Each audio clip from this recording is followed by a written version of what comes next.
Hello Gujarat okay હજુ સહેજી કોઈ અવાજ મારો ઓછો કરી નાખો, મારો અવાજ ઓછો કરી નાખો, हेलो हेलो રિપીટ ઓછું કરજો જોજો. हेलो हेलो आवाज ओके वन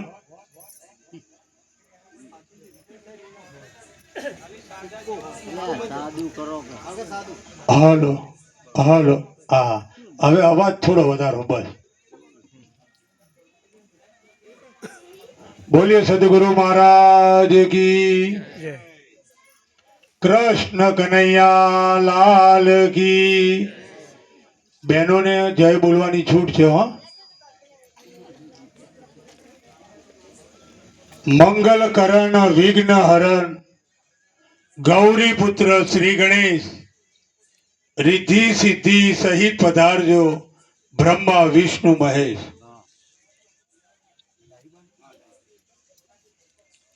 આજે હું તમે ડાઈબાના દિવ્ય આત્માને પરમ કૃપાળુ પરમાત્મા શાંતિ આપે તે નિમિત્તે પ્રાર્થના કરવા માટે ભેગા થયા છે. અને આ પરિવારે મોટામાં મોટું જે કાર્ય કર્યું હોય ને તો આ ભજન સંતવાણીનો કાર્યક્રમ રાખ્યો છે. તો આ પરિવારને એકવાર તાળીઓના ગડગડાટથી એમને અભિવાદન કરીએ.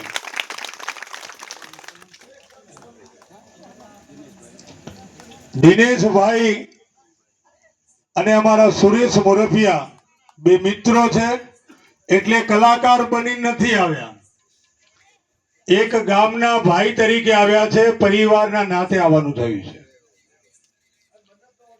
અહીંયા મંતો સંતો બેઠા છે, મારી તો કઈ બોલવાની એટલું બધું હોય નહીં, પણ 5 મિનિટ માટે જે કાલાવાલા કરવા છે, જેને જન્મ લીધો એનું મૃત્યુ નક્કી છે. એક દિવસ તો મારે ને તમારે આ દુનિયા છોડીને જવાનું છે. છઠની હાતમ નહીં થાય, જે ઘડી જે સમય એક દિવસ ઉપરવાળાની ચિઠ્ઠી આવશે એટલે દુનિયાની કોઈ તાકાત મને ને તમને નહીં બચાવી શકે. તો આ મોઘો મનુષ્ય દેહ મને ને તમને મળ્યો છે, કંઈક સત્કર્મ કરી લે, કંઈક સારું કાર્ય કરી લે. આજે ડાઈબાનો ફોટો છે ને કાલ કદાચ અશોકરાજનો ફોટો હોય, બીજાને ન કહેવાય, નકર કે ઉઠ ઉઠ ભજન નહીં સાંભળવા. હે મરવું કોઈને ગમતું નથી, પણ સનાતન સત્ય એ છે કે વિઠ્ઠલભાઈ એક દિવસ તો જવું પડશે બાપ. હે હોસ્પિટલમાં કોઈ દર્દીને દાખલ કર્યા હોય, પછી ડોક્ટર સાહેબ એ દર્દીને ઓપરેશન થિયેટરમાં લઈ જાય, સારવાર કરીને ડોક્ટર સાહેબ બહાર આવે એટલે એના સગા સંબંધી ડોક્ટર પાસે જાય કે ડોક્ટર સાહેબ કેમ છે, કેવું છે. અને તેથી ડોક્ટર જેવા ડોક્ટર પણ કહે છે કે મેં તો સારવાર કરી છે, બાકી બધું ઉપરવાળાના હાથમાં છે. દુનિયાની કોઈ તાકાત મને તમને નહીં બચાવી શકે. જય હો. ધન્યવાદ. બોલવા પહેલી વાર આવી છો. હા, નકર બોલવાવાળાને કોઈ ના હોય, ગાવાવાળાનો હોય, વગાડવાવાળાનો હોય, પણ આનંદ છે, આનંદ છે. હા,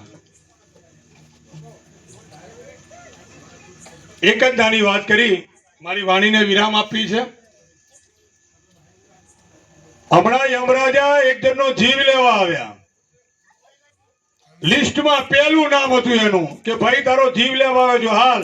એટલે પેલો મોત તો કોઈને ગમે નહીં. અરે બેસો બેસો, અરે મારે બેહાય નહીં, હજુ તારો જીવ લઈ મારે આ બીજા ગામ જવાનું છે, 5 મિનિટ બાકી છે તારો જીવ લેવામાં.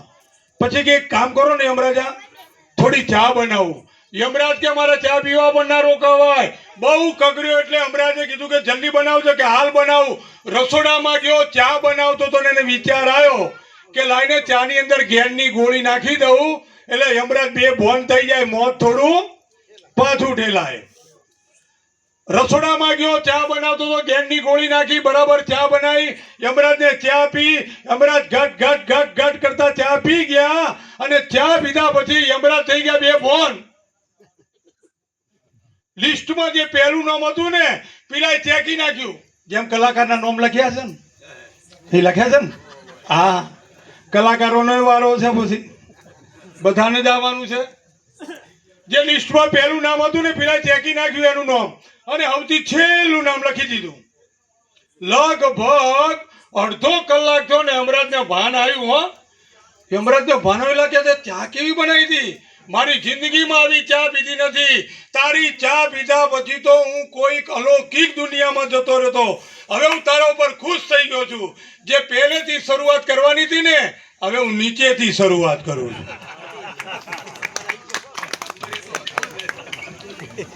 દુનિયાની કોઈ તાકાત મને તમને નહીં બચાવી શકે અને આજે માનો પ્રસંગ છે એટલે એક માની નાની વાત કરી આપજો દાદા વાયોલિન હવે સેજ ઈકો આપજો દાદા થોડો બાકી સાઉન્ડ સરસ છે એકવાર તાળીઓના ગડગડાટથી વધારી લો કલાકારનું છે ને હૃદય છે અમારું લાલભાઈ હા ગચેલી તો પ્રોગ્રામ કરવા આવેલો જ ને જય હો વાહ માં એ માં બીજા બધા વગડા ના આવા માં છે ને અદ્ભુત પાત્ર છે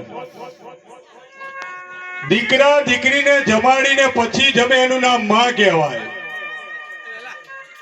દરેક જગ્યાએ તમને જોડ મળશે પણ માની જોડ ક્યારેય નહીં મળે બાપ હે જે દેવી દેવતાને તમે પૂજતા હોય એની અગરબત્તી કરતા હોય એનો દીવો કરજો એનો વિરોધ નથી પણ સાચા ભગવાન છે ને એ આપણા માવતર છે બાપ માવતરની જેને સેવા કરી હશે ને અલ્યા તમારું કામ ના થતું હોય તોય કરવું પડે વિધાતાને લેખ ફેરવી દેવા પડે એ માના આશીર્વાદની તાકાત છે બાપ અને મા બાપની જેને સેવા નહીં કરીને જિંદગીમાં ક્યારેય સુખી નહીં થાય આ મારા શબ્દો નોંધી લેજો બાપ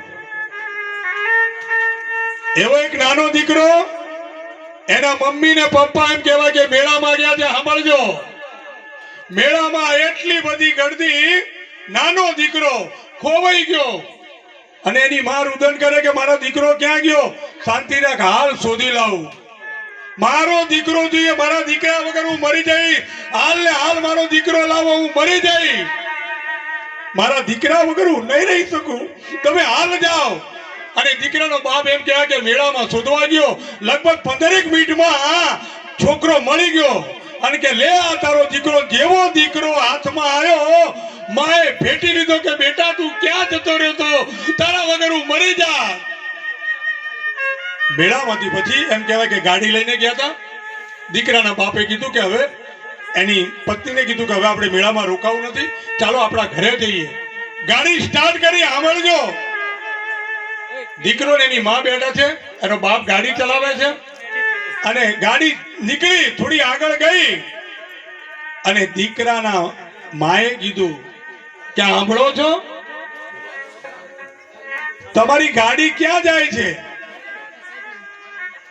અવળી દિશામાં જાય છે તારે દીકરાનો બાપ બોલ્યો કે અવળી દિશામાં નહીં પણ સવળી દિશામાં જાય છે આપણે હવે મારા માના ઘરે રહેવાનું છે આ સવળી દિશાએ જઉં છું કારણ કે 15 મિનિટ તારો દીકરો તારાથી છૂટો પડી ગયો તો તને શું વેદના થઈ અને મારી માં 15 વર્ષથી એનાથી હું જુદો રહું છું તો મારી માની હું દશા થતી હશે અવળી નહીં પણ સવળી દિશાએ ગાડી જાય છે બાપ અને તે દી માં ને દીકરો બધા જોડે રહેવા માંડ્યા ત્યારે આ દીકરાની જે માં હતી ને ગાડીમાં બેઠી હતી કે વાત સાચી છે માં એ માં બીજા બધા વગડા ના વાહ ઘણી બધી વાતો છે પણ કલાકારો જાજા છે સંતો પણ જાજા છે તો હવે આપણા જ ગામનું ગૌરવ સુરેશ મોરપિયા એટલે બહુ જબરજસ્ત કલાકાર છે ધન્યવાદ વિઠ્ઠલભાઈને એકવાર તાળીઓના ગડગડાટથી વધારે અને આ સાચિંદાઓને પણ તાળી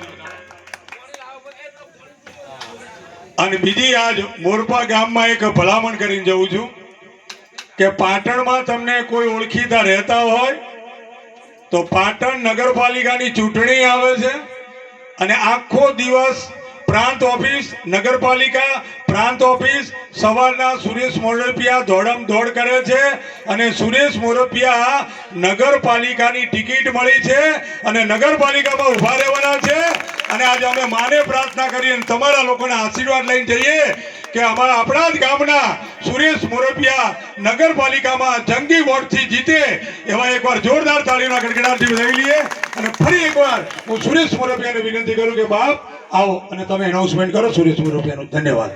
જય માતાજી. ખૂબ ખૂબ ધન્યવાદ.